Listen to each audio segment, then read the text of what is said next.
Let's achieve 10K steps today. I'll be walking with a friend from Panagbenga Park going to Levain Bakery. Yes, we're going to burn those calories and then eat them again. I'm just waiting for my friend dito sa may shed. Tapat to ng Lafayette. If you don't know Panagbenga Park, it's just near Grumpy Joe area din. The weather's a bit gloomy kasi merong bagyo, pero rain or shine tayo dito. Alis ako dun sa may shed kasi may nagyosi, kaya standing ovation na lang tayo. Balik ako guys kasi siguro naman tapos na sila magyosi. Anyway, nagdi-drizzle na siya. Wala pa naman yung kasama ko.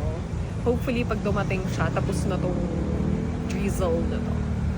At inulan niya pa nga ng mas malakas. Nag-clear na siya mga ate ko. Parang dumaan lang naman. And after 10 years, dumating na rin yung kaibigan ko. Yeah, this is my favorite tree. The same old problem. No sidewalk.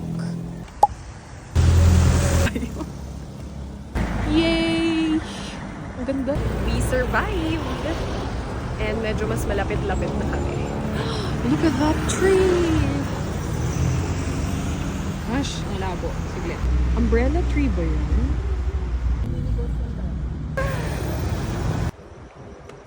No. Hotel Grande. Oh, okay. Grabe namang sidewalk to.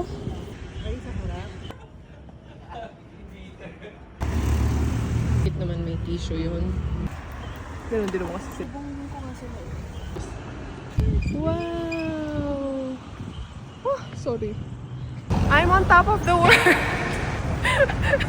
Natatakot ako!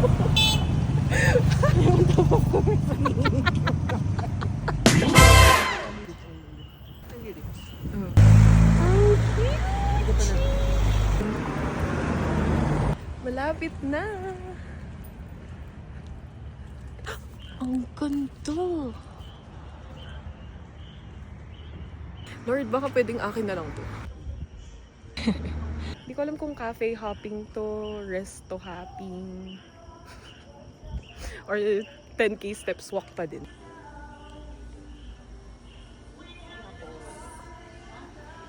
Ilang cake kaya ang kakainin ko para mabawi ko lahat na. Yay!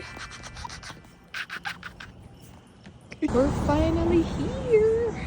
After I don't know how many steps, we're finally here.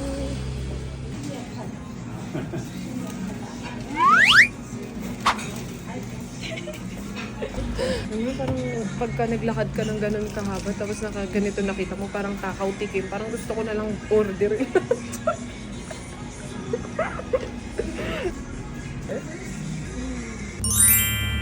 Yung cake ba muna or ito? Sarili. Huy! Ang arte mo! And another quest begins. Nakakatempting taxi ah. After eating all those calories, let's burn them again. Ang lamig na pero meron ng gamit yung puffer vest. Pero feeling ko pag naglakad ako ng dire-diretso, ano na din agad eh. Mabilis magpawis yung kilikili ko. Share ko lang. Ako nga eh.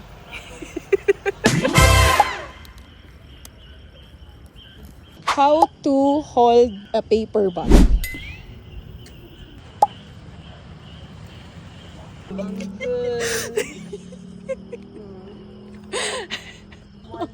Dapat nandun tayo sa puno.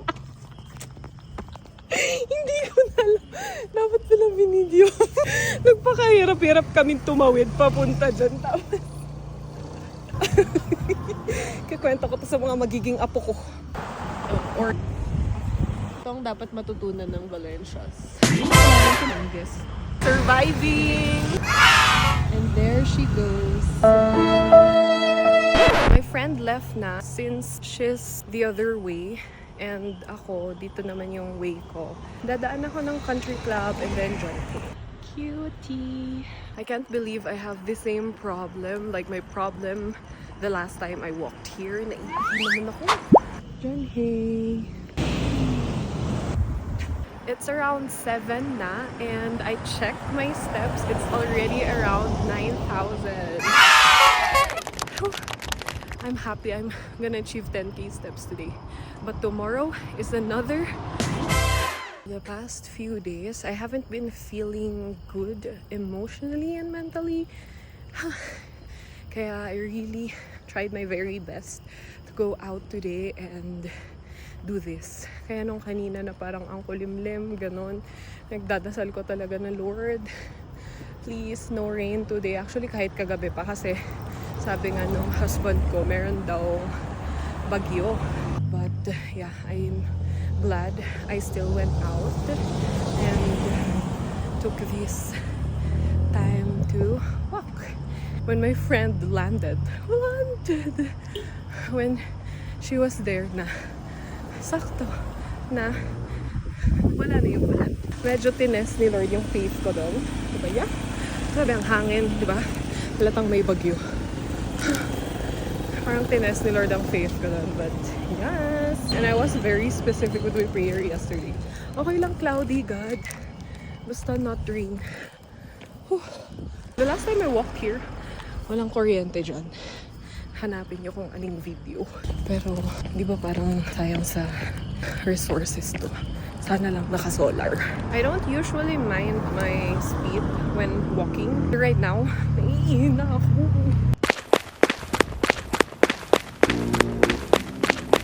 At this point, binibilisan ko na talaga. Alam niyo kung anong naaalala kong feeling pag ganito. Pag sa bus, nung hindi po uso yung may mga CR. Tapos naiihi ka na, tapos yung next stop, malayo pa. Wala talaga masyadong cars pag ganitong Tuesday. So, madaling tumawid. And lately, mas nasasanay na rin akong tumawid. Because I mentioned in the last videos that I had sa series ko na Baguio Walks. Natakot ako tumawid. Yun ang isang rason kung bakit hindi ako masyado naglalakad mag-isa. Malapit na tayo. Naiihi na talaga siya. But why? No! Pero ang alam ko, meron pang isang public restroom dito sa may kabila. But kung wala nang choice, edi syempre, may kisiin tayo sa mga cafe dito. I've never been more excited seeing a restroom in my life.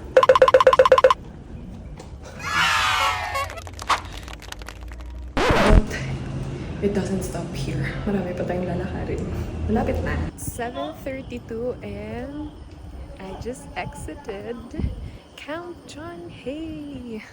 Akala ko kanina it will like take me about 40 minutes pero dahil nga siguro naiihi na ako so mas mabilis yung pace ko. Kasi iniisip ko baka 1 hour pa bago ako makauwi. But we're ahead of the time. I survived another tawid. Marunong na ako magtawid, guys. Well, marunong naman talaga ako magtawid. Ang problema ko lang talaga is yung fear. Kasi nga, I had 2 major experiences na muntik nang masagasaan. Pero, totoo talaga na when you start trying to face that fear again,